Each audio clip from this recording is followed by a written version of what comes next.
जननी न सास्यात् 18वां श्लोक है ये। बोलते हैं पिता पिता नहीं है, अध्याय 5। गुरु गुरु नहीं है, स्वजन स्वजन नहीं है, माता माता नहीं है, दैवम न तत्स्यात् और देवता देवता नहीं है, न पतिश्च सस्यात् और पति पति नहीं है, जो संसरण से मुक्ति की ओर हमको नहीं ले जाता। शिष्य है और उसको मुक्ति की ओर न ले जाना तो गुरु गुरु नहीं है। पिता रोकता है तो पिता नहीं, माता बाधा डालती है तो माता नहीं है। लिखा पति अगर बाधा डालता है तो वो पति नहीं है, पत्नी अगर बाधा डालती है तो पत्नी नहीं है। जीवन जिस उद्देश्य के लिए मिला था उस उद्देश्य के अनुकूल होना चाहिए, सहारा होना चाहिए, न कि उसमें कोई बाधक होना चाहिए। तो ये ऋषभ देव का बड़ा दिव्य चरित्र यहां प्रस्तुत किया गया। ऋषभ देव के पुत्र हुए महाराज भरत। उनके पहले भारतवर्ष का नाम था अजनाभ वर्ष, अजनाभ वर्ष। लेकिन महाराज भरत का शासन इतना बढ़िया रहा। भरतस्तु महाभागवतो यदा भगवता अवनीतल परिपालनाय संचितितः संचिंतितः तद अनुशासन परः पंचजनीम विश्वरूप दुहितरम उपयेमे। तो ये जो भरत जी महाराज हैं, ये जब शासन पर बैठे हैं तो इतना बढ़िया शासन हुआ, इतना बढ़िया शासन हुआ कि अजनाभ वर्ष का नाम ही बदल गया। लोग इसको भारतवर्ष कहने लगे। इन्हीं के नाम से इस देश का नाम विख्यात हुआ, भारतवर्ष। यहां जितने भी यशस्वी राजा हुए, बड़े से बड़ा, इतना ऐश्वर्य प्राप्त किया इन्होंने, लेकिन एक बिंदु पे जा करके उनको लगा कि अब इस ऐश्वर्य से मेरा कोई खास भला होने वाला है नहीं।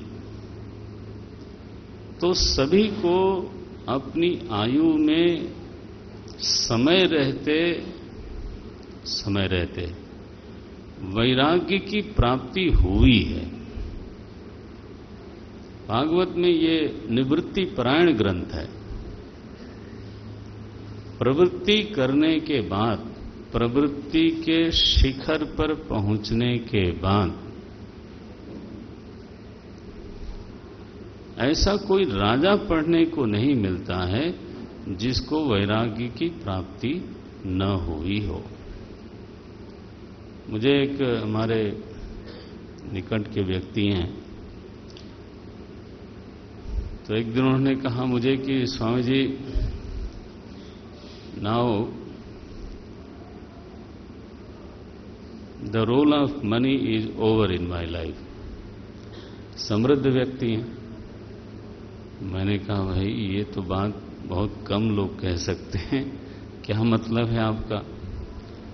बोले what money can buy for a person already I have, and I have realised now that money can not buy more than this to me. Money has the limited buying capacity. It cannot offer me more than this, but I want more. समस्या ये है कि जिस साधन से मुझे सब चीजें मिली, अब उसकी सीमा पूरी हो गई, बट मेरी जो रिक्वायरमेंट है मन की, भीतर की, वो अभी पूरी हुई नहीं। हमने कहा बाढ़म खुश रहिए। ये जितने राजा हैं इस बिंदु के उस पार निकलते हैं। वो कहते हैं कि सद्गृहस्थ का आश्रम यदि सही सही बीता हो तो उसको ये रियलाइजेशन, उसको ये बोध होना ही चाहिए। गृहस्थ आश्रम का एक बड़ा फल है वैराग्य। नहीं होता है तो कहीं कुछ जीने में गलती आई हुई है, उसको देख लेना चाहिए। तो अंत में ये वानप्रस्थ आश्रम लेते हैं भरत महाराज, और मिथिला के आगे तो जहां गंडकी नदी बहती है उसके किनारे जा करके इन्होंने कुटिया बनाई, आश्रम बनाया वन में, और अकेले तपश्चर्या करते हैं। एकदा तु महानद्याम कृताभिषेक नैयमिकावश्यकः ब्रह्माक्षरम अभिगृणानः मुहूर्तत्रयम् उदकान्ते उपविवेश। 8वां अध्याय है। वो कहते हैं एक बार उस नदी में तो जल में खड़ा होकर के प्रणव की साधना कर रहे थे। देखो जीवन तो बीता बड़ा शुभ कर्मों में, तो निष्काम भाव से कर्म करते थे, भगवान की प्रीति के लिए ही कर्तव्यों का अनुष्ठान करते थे। उसका फल हुआ वैराग्य।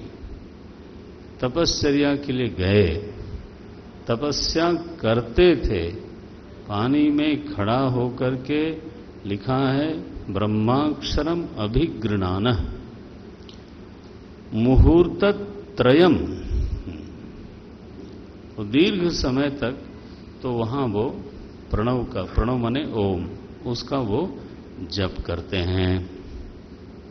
ठीक हो गया। अब वो जप कर रहे थे, नदी में पहले से ही खड़े थे।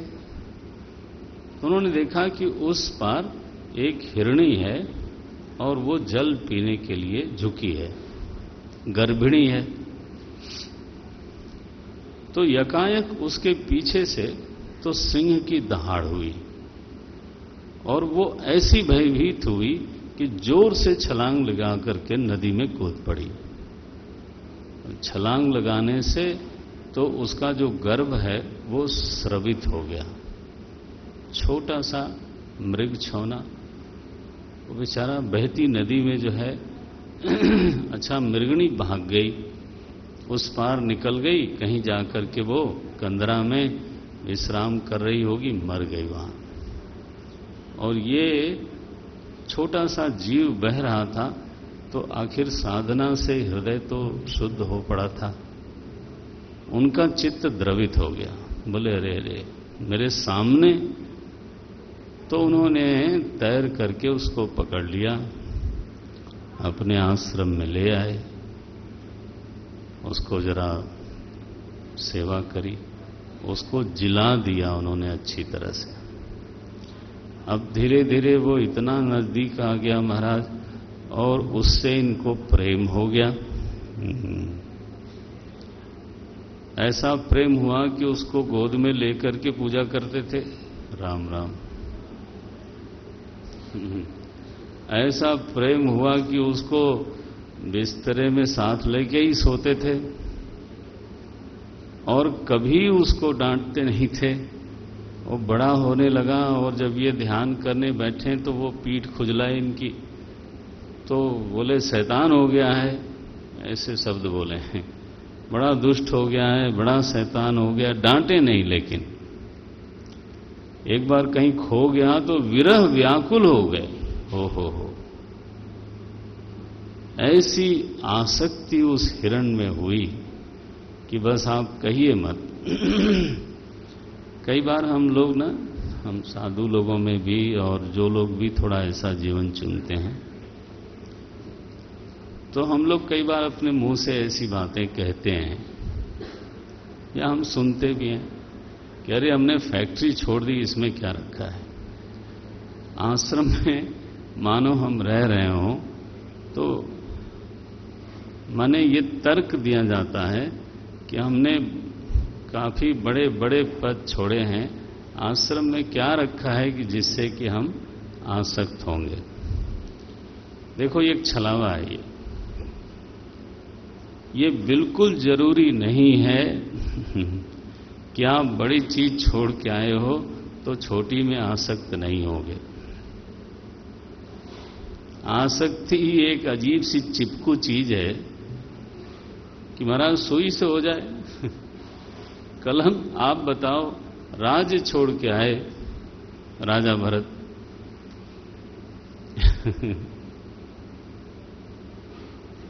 और समृद्ध राज्य छोड़ के आए, यश छोड़ के आए, एकांत में बैठे पड़े हैं, तो अपने परिवार की आसक्ति छोड़ी, अपने साम्राज्य की आसक्ति छोड़ी और यहां महाराज एक हिरण से माने फंस गए। उसको बचाया वहां तक ठीक है, उसको थोड़ी देर के लिए पाल दिया वो ठीक है, लेकिन उनका सुख उस पर निर्भर होने लगा, इसका नाम है आसक्ति।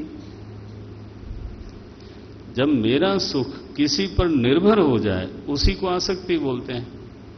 तो अब उसका सुख इन पर निर्भर है वो पता नहीं, लेकिन इनका सुख नारायण उस पर निर्भर हो गया। अब उसके बिना इनकी तो पूरा इनका हृदय हिल जाता था। काल के प्रवाह में बुजुर्ग हुए, बूढ़े हुए और बिस्तरा पकड़ लिया। वो जो मृग है ना, वो सामने बैठ के इनकी ओर देखे तो उसकी ओर देखते देखते महाराज ये शरीर इन्होंने छोड़ा। तो अंते या वृत्ति सा गति।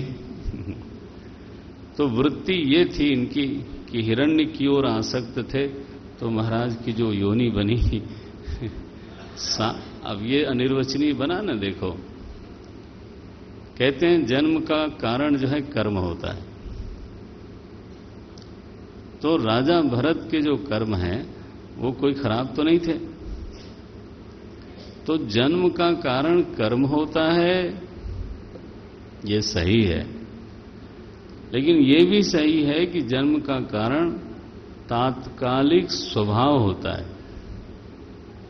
Be careful. तात्कालिक स्वभाव, उस समय मेरा स्वभाव आखिरी समय में कैसा बना। आपने पुरंजन के प्रसंग में ये बात देखी। उस समय उसका अंतिम स्वभाव था स्त्री चित्त। राजा भरत का अंतिम वृत्ति है हिरण चित्त, मृग चित्त। तो पहले तो चित्त ही जो है वो स्त्री पुरुष बनता है, ये ध्यान में रहे। पंचभूत में न स्त्री है, न पुरुष है, न पशु है, न मनुष्य है। पंचभूत तो उस बने हुए चित्त के इर्द गिर्द एक आकार ले लेता है। अगर आप इसको पकड़ लें, माने स्त्री शरीर बना और इसलिए कोई स्त्री है ऐसा नहीं। पहले उसका चित्त स्त्री का बना, फिर शरीर बना। पहले उसका चित्त पुरुष का बना, फिर वो शरीर बना। पहले उसका चित्त देवता का बना, हाँ, फिर वो दो देव योनि में जाएगा। पहले चित्त जो है वो पशु का बन गया, हाँ, तो उसको पशु योनि में जाना है। तो केवल कर्म जिम्मेदार है अगले जन्म के लिए, ये बात बनती नहीं है। श्रुति में लिखा यथा कर्म यथा श्रुतम, केवल कर्म का उच्चारण नहीं किया। ये देखो, तो अनिर्वचनीयता तो बनी रहेगी, वो तो हमारे वेदांतियों की ख्याति है। तो यहां पर राजा भरत अपने तमाम शुभ कर्मों और शुभ साधनाओं के बावजूद तो पशु योनि में गए, मृग बने लेकिन महाराज भक्ति का प्रताप भी कभी खाली नहीं जाता। तो उनके मन में वो स्मृति बनी रही कि देखो मैं ऐसा था और एक जगह उलझ जाने के कारण अब मैं ऐसा हो गया। तो वो मृग योनि में भी तो भगवान की भक्ति करते रहते हैं और तीव्र भक्ति करते हैं। तो योनि भले पशु की है लेकिन उन्होंने छोड़ा नहीं, अपनी साधना मन की स्मृति में निरंतर प्रभु को बसाए रखा। उसका परिणाम हुआ जब वो योनि छूटी, मृग शरीर छूटा, तो फिर तो विप्र कुल में, ब्राह्मण कुल में उनका जन्म हुआ। इनके पिता बहुत अच्छे विद्वान थे, सात्विक सदाचारी थे। लेकिन इस बार न ये भरत जी जो हैं वो बहुत ही ज्यादा सावधान हैं। इन्होंने अपने को बिल्कुल छिपा के रखा, बिल्कुल बेवकूफ की तरह, मूढ़वत लोकम आचरित, जो लिखा ना कारिका में, मांडूक के कारिका में लिखा महाराज, ज्ञानी महापुरुषों के लिए मूढ़वत। मूढ़वत का अभिप्राय क्या है? बोले आत्मानम अख्यापयन, भाष्यकार ने ये भाष्य लिखा, अपने को दुनिया के सामने जाहिर किए बिना कि मैं ऐसा विद्वान अथवा संत हूं।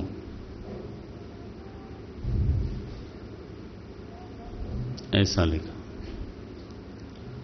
ये प्रदर्शन का रास्ता अलग है और ये रास्ता बिल्कुल ही अलग है। जो है उसको भी ख्यापित नहीं करना। तो भरत जी विद्वान थे, सब कुछ समझ में इनको आता था, लेकिन ऐसा दिखाते थे कि हमें कुछ समझ में नहीं आता। तो हारे वो पिता पढ़ाई पढ़ाई। भाइयों को बड़ा आनंद हुआ। उन्होंने कहा अच्छा ही है, जरा खेत की रखवाली करो।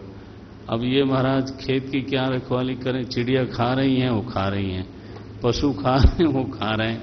ये महाराज हाँकते ही नहीं। बोले तुम इस लायक नहीं हो, चलो गौशाला का इंचार्ज बनो। तो महाराज ये गायों को लेकर के, पशुओं को लेकर के चराने निकल जाते थे। एक जगह पेड़ के पास जाके बैठते थे। आराम से वो लोग चर रहे हैं, जहां चरना हो चरें, सारी जमीन अपनी ही है। और ये तो अपना बैठ के भजन करते थे। और महाराज इस तरह का जीवन जीने से ना ये अच्छे खासे तगड़े मोटे थे। महाराज श्री बोलते थे कि एक बार हम लोग मध्य प्रदेश में कुछ साधु लोग जा रहे थे, तो किसी किसान ने परिहास में पूछा कि अरे महात्मा लोग सभी मुष्टंडे दिख रहे हो, किस चक्की का आटा खाते हो? तो बोले महात्मा मौज में, उसने कहा बेफिक्री का आटा खाता हूं। निश्चिंतता है जीवन में, स्वस्थ हैं। एक दिन ऐसे बैठे चरा रहे थे, कुछ डाकू आए, उनको बलि देनी थी मनुष्य की। आके देखा पास में, ये ठीक ठाक लग रहा है, तगड़ा है, आगे नाथ न पीछे पगा, आगे पीछे कोई है नहीं इसके, ले चलो चलो। बोले चलो, बलि देनी है, और जो इच्छा हो। ले गए, बैठा दिया भगवती काली के मूर्ति के नीचे, चंदन तिलक लगा दिया। ये भी कमाल है, पहले चंदन तिलक लगाओ। माला बकरे का भी यही करते हैं, खराब लगता है। पहले पूजन करते हैं, वो सब कर करा करके महाराज, और फिर जैसे ही वो वध करने के लिए तो तलवार लेकर के उद्यत हुआ, प्रहार करने जा रहा था। ये तो ब्रह्मनिष्ठ महात्मा थे, भगवती काली उसको सहन नहीं कर पाई। लिखा, सहसा उच्च चाट शैव देवी भद्रकाली, मूर्ति फाड़ करके भद्रकाली प्रकट हुई हैं और उन्होंने सारे डाकुओं को काट डाला। लिखा, भृशम अमर सरोष वेश, रभस विलसित भ्रिकुटी विटप कुटिल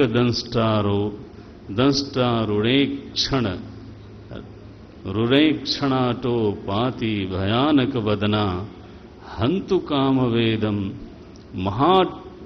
महाट्टहास सम्मति संदंभेण विमुंचति, तत उत्पत्य पापीयसाम दुष्टानाम तेनैव असिना। उन्हीं की तलवार छीन करके विवृक्णशीर्णाम गलात् स्रवंतम उपसृगा सवमत्युष्णम सहगणेन निपीयाति। तो भद्रकाली ने उनका तो काम तमाम किया, उनका रक्त पी गई और ये महाराज उठे। अब नहीं काम है तो अब क्या किया जाए, बलि तो हुई नहीं, तो उठे चले गए अपने पशुधन के पास। ऐसा इनका महाराज का जीवन था। ज्ञानी के लिए लिखा गया, नहीं तस्य जीविते मरणे वा गृधि स्यात्। अरे भैया, जो जीवन मुक्त हो गया उसको जीने और मरने दोनों की कोई लालसा रहती नहीं। नहीं तस्य जीविते मरणे गृधिम स्यात्, भाष्यकार लिखते हैं। ऐसी दशा को प्राप्त हैं ये भरत जी।